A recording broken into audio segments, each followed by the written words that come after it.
દિનદયાળ હમણાં જે મુખી સાહેબે એક તસબીહ કાઢી રૂહાનીઓના સ્વાબર્થે, ગઈકાલે આપણી જમાતના એક સભ્ય શ્રી સાહેબજીની રહેમતે પહોંચ્યા. એના રૂહના સ્વાબર્થે આજે એક તસબીહ નીકળી. એ તસબીહ એક પ્રકારનો સમર થયો. સમર મીન્સ કોઈ ટ્રાવેલિંગ ઉપર જાય અને આપણે ભાથું આપીએ ને ટિફિન આપીએ સાથે, રસ્તામાં એને કામ આવે, એ સમર.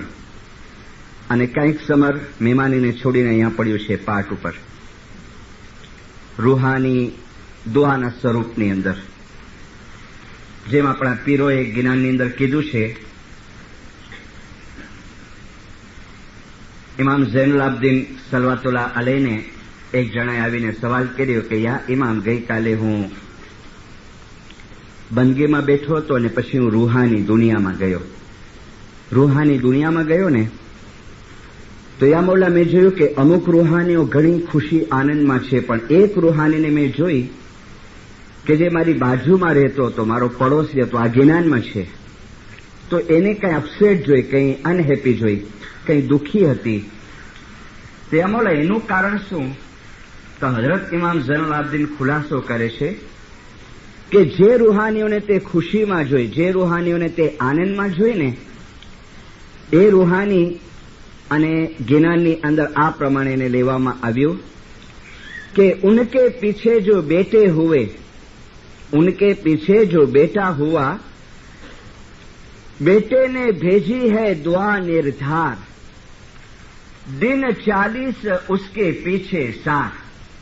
કે એની પાછળ જે ઔલાદ થઈ ને અને જે કુટુંબીઓ હતા ને, એણે એની પાછળ દુઆ મોકલી. કોની પાછળ? જે ખુશીમાં દેખાતા હતા કે બેटे ने भेजी है दुआ निर्धार, दिन 40 उसके पीछे सार, और भी हमेशा भेजता दुआ, जब शुक्रवार चांद रात हुआ, उसके बाप सब नूरज खाते और बहसती मेवे चुन चुन पाते.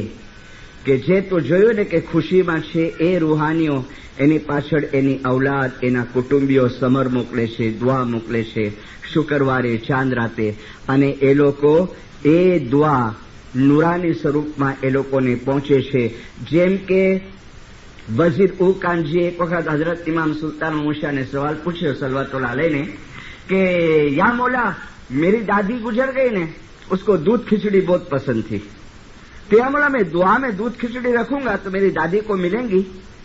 तो सरकार सुल्तान मूसा फरमावे है कि देखो वजीर, यही दूध खिचड़ी खिलाना है तो तेरी दादी को ये दुनिया में वापस आना पड़ेगा ये दूध खिचड़ी खाने के लिए. तो बोले नहीं नहीं, ऐसा नहीं करना है. तो सुल्तान शाह फरमावे है कि हाँ, ये दूध खिचड़ी नूरानी स्वरूप के अंदर रूहानी दुनिया में तेरी दादी के रूह को जरूर मिलेगी. तो इमाम ज़ैनुल आबदीन ने फरमाव्યું કે એ રૂહાનીઓ બેસતી મેવે ચૂન ચૂન પાતે, કે નૂરાની ખોરાક ખાય છે. તો આ એક સમર થયું કે જે અમારા મરણ પછી અમને મોકલવામાં આવે છે.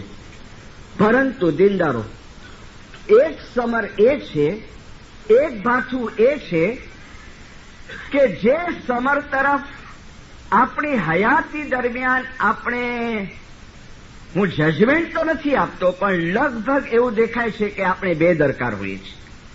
એ સમર, એના તરફ થોડું ગંભીરતાથી જુઓ અને એ સમર ઉપર થોડું ગંભીરતાથી અમલ કરવાનો આપણે વિચાર કરીએ. એ સમર વલ્લા, આજે જે સમર ઉપર હું વાયસ આપી રહ્યો છું, મરણ પછીની સમર નહીં, પણ હું કહું છું કે એના સિવાય એક સમર છે.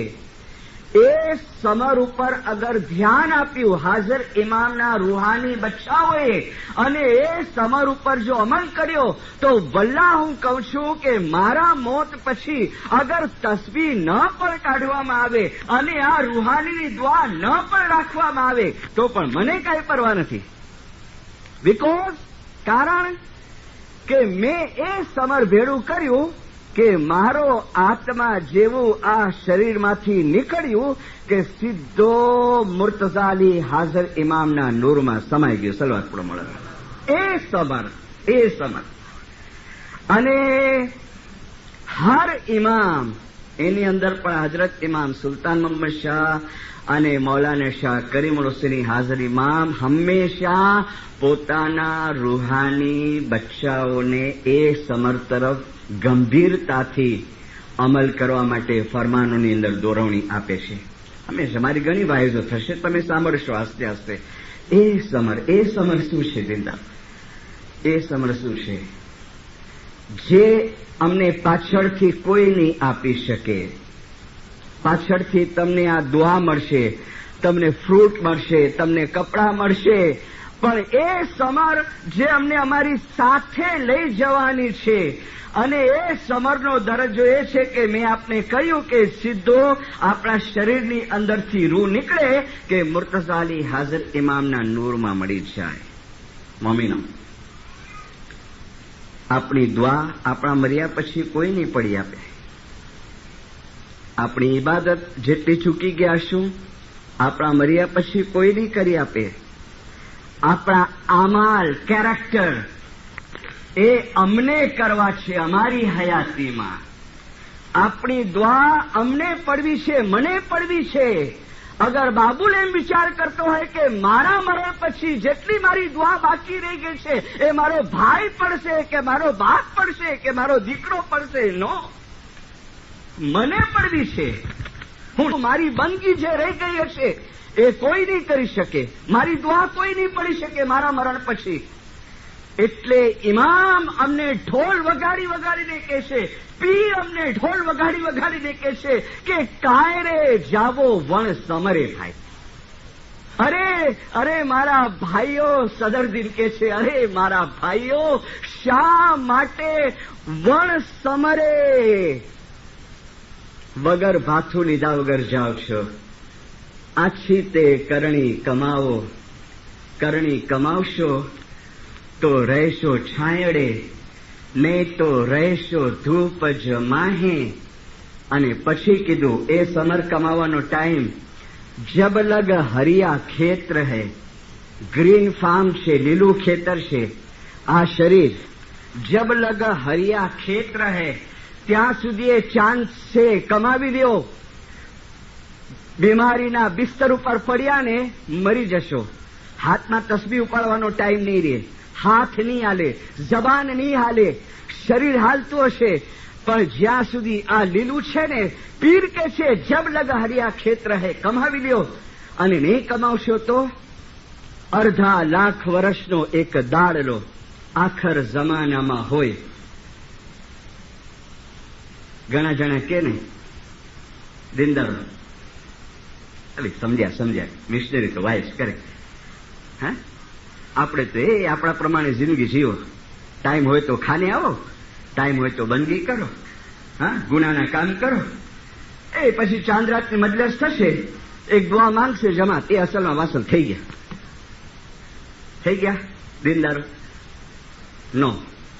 હા, ઘણા એવા દીનદારો છે, ઘણા એવા હાજર ઇમામના રૂહાની બચ્ચાઓ છે જે કુરાન સાંભળે છે અથવા વાંચે છે, જે જ્ઞાન સાંભળે છે અથવા વાંચે છે, જે ફરમાન સાંભળે છે અથવા વાંચે છે, જે વાયસુની અંદર દાખલા દલીલ સાંભળે છે અથવા પુસ્તકોમાં વાંચે છે, એ લોકોને અહેસાસ થાય છે, એ લોકો મનમાં પછતાવો કરે છે કે કાંઈક ભૂલ કરી રહ્યા છીએ.